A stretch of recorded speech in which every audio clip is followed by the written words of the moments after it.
सर्वसामान्यांच्या हक्काचा आवाज जागर जनस्थान।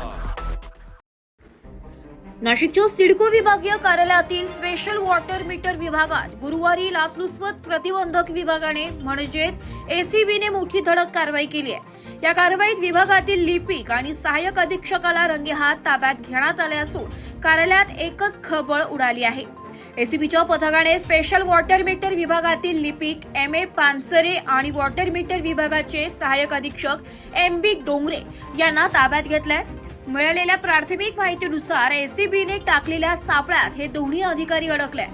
कारवाई झाल्यानंतर लगेचच एसीबीच्या अधिकाऱ्यांनी विभागीय कार्यालयातील संबंधित कागदपत्रांची तपासणी सुरू केली आहे। सध्या पुढील चौकशी सुरू असून कार्यालयातील कर्मचाऱ्यांमध्ये भीतीचे वातावरण आहे।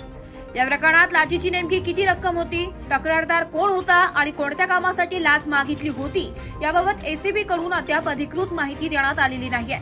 एसीबीचे अधिकारी याबाबत पुढील तपास करत असून लवकरच संपूर्ण तपशील समोर येणार आहे। नाशिक महापालिकेच्या सिडको विभागातील या कारवाईमुळे भ्रष्टाचाराविरोधात एसीबी किती आक्रमक आहे हेच पुन्हा एकदा दिसून आलंय। या प्रकरणात आणखी कोणाची नावे समोर येतात याकडे आता सर्वांचं लक्ष लागलंय। जागर जनस्थानसाठी संदीप नवसे, नाशिक।